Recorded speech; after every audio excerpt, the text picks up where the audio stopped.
My name is Amanda Scott, and I am with the Pampered Chef, and I just made this super delicious chicken and kale braid for dinner tonight, and I'm going to show you how to do it with our new FUSION stoneware. So stay tuned and see how I did it. Hello. So this is how I'm going to cut the roasted red pepper for the kale and chicken braid. So I'm just going to use the quick slice here, and I'm going to cut them one direction, and then I'm going to turn it, and I'm going to pull all these out of here. They got nice and stuck in there. Not stuck, but just in there. And I'm going to cut them this way. So now they are all chopped and in small little pieces, and that was so much easier than me just chopping it by hand. And this is the quick slice, and it goes in the dishwasher. So very handy. I have one more little pepper here. I'm gonna do that, and then we will add this into the rest of the ingredients. Okay, so now I'm gonna chop the kale, and I'm just gonna do this the good old-fashioned way with a knife.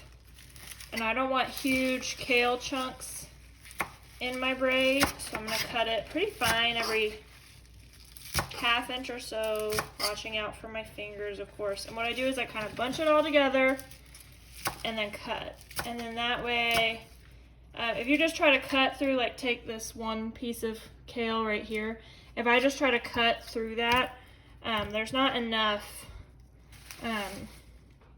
substance really for the knife to chop through. You could slice through it, but that just takes a really long time. So we want 2 cups of this, and I'm gonna bet that this is pretty much 2 cups. We can pack it in there a little bit so I don't have to throw any of this away. Voila, 2 cups of kale. All right, so next we're gonna want to grate our Parmesan cheese, and I have our microplane adjustable grater here. This is a coarse one. We actually do want coarse for this recipe. Normally for Parmesan, you want a fine grate, but for this recipe, we are gonna do a coarse grate. And I'm just gonna grate up a cup of this, and I'll be back. All right, so now everything is gonna come together in this bowl. We have 4 ounces of cream cheese here, and it's at room temp, and I'm just gonna kind of break it up and get it ready for our ingredients. Sorry, that's not quite in the frame there. I'll move you a little bit. And then we are going to add in our ½ cup of chopped and drained roasted red pepper. And then we're going to add in our 1 cup of coarsely grated parm, our 2 cups of chopped kale, and our 2 cups of chicken. Here is 1 cup, and my lovely assistant is going to get me the other. And then I'm going to put in about 2 teaspoons of this is the garlic and herb rub. This is probably one of my most used. A tablespoon is it is 3 teaspoons, and this is about 1 tablespoon. So I'm going to just guess on that. And here is our other cup of chicken.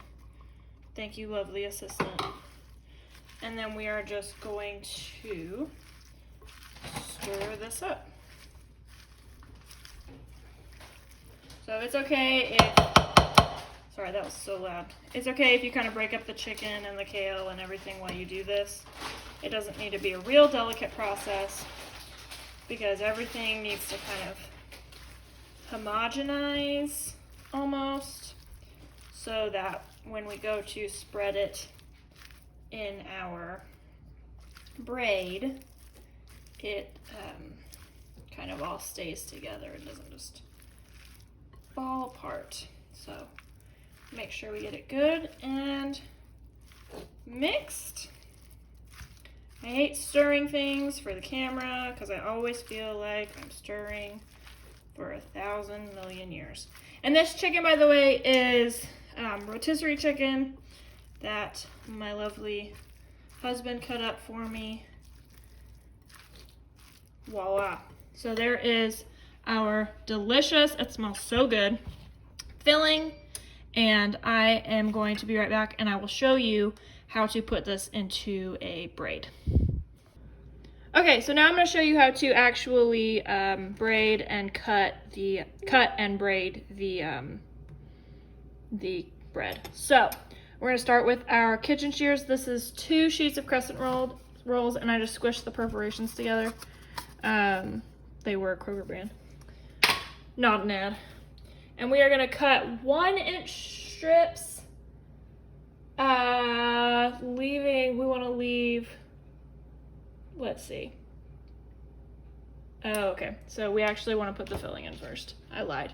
So I'm going to put the filling in the middle.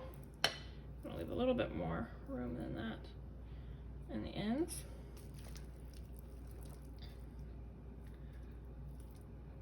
And we want to leave about 3 inches on both sides and about 1 inch on each end. Let me just fill her up here. So I'm actually doing this on our new FUSION Stoneware. Sounds crazy to your ears. That's okay. So this stoneware is brand new. It's just came out in the fall catalog. It is different than regular stoneware a few ways, and it is the same as the stoneware that you know and love in a lot of ways. So it is not a totally and completely new product, but it is better and just, you're gonna love it. So what's really cool about it, let me first tell you what I'm doing. I'm gonna cut about 1-inch strips all the way up here, and I did not do a super good job of squishing this together, obviously. So 1-inch strips with my shears.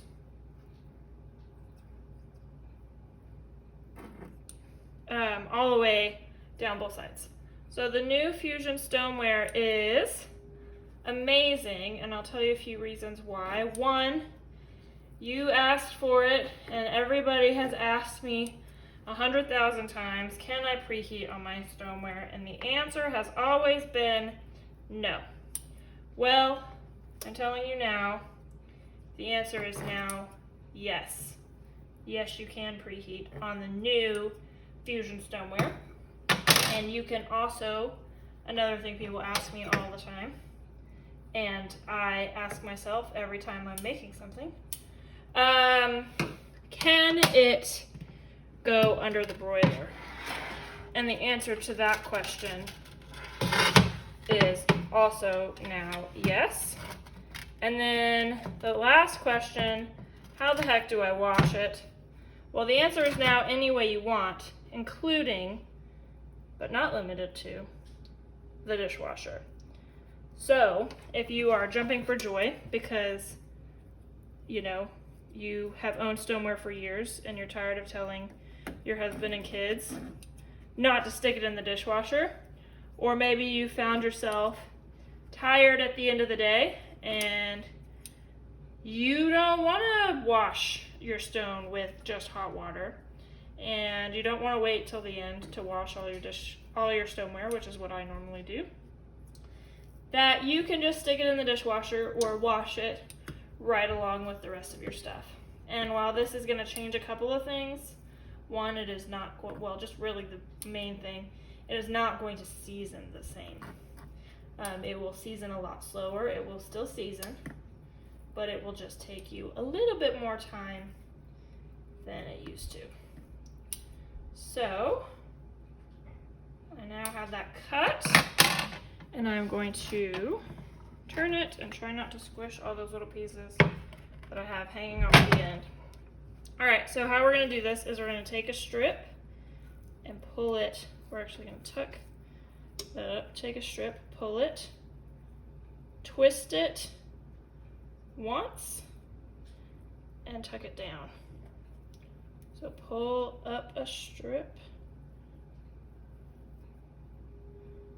And again, many apologies for, oh, there we go. That's the perforation not working super well. I highly recommend the sheets if you do this.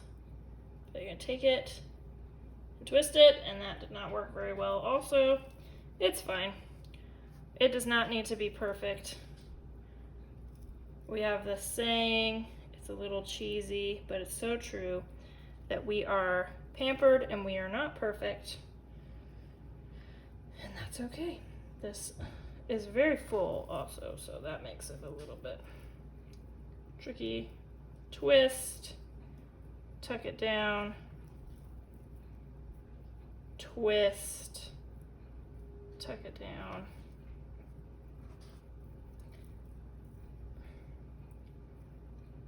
Voila. And I think this is not the prettiest thing I've ever made, and that's okay. I'm not feeding the queen. Oh, and I had an uneven amount left. Well, I'm just gonna kind of tuck that in there, and then twist, and kind of tuck that bad boy up. Oh my Lanta. This is kind of a hot mess. Actually, from what y'all could see, it looks pretty good. All right, and then I'm going to take my pastry brush and a little egg wash, and I'm gonna wash over this with some egg wash so that it gets nice and golden brown. You wanna make sure we don't have any clumps of eggs, because that's how you get scrambled eggs. That made me think you could easily turn this into a breakfast braid by adding some scrambled eggs.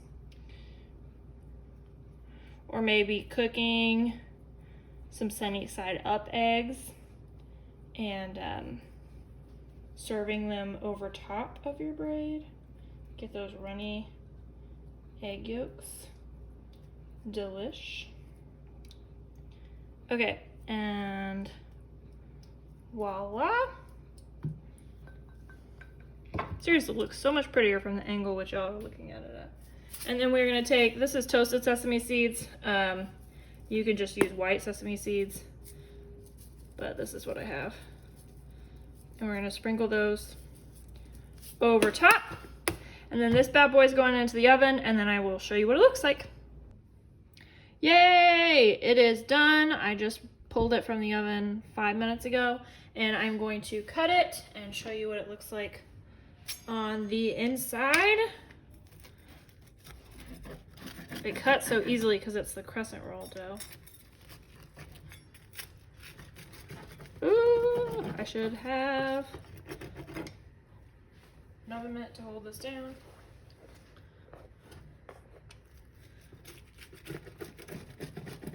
Voila! Well, that kind of fell apart, but you get it. So there we are. This part is mostly dough. But there is our chicken and kale braid. Delish.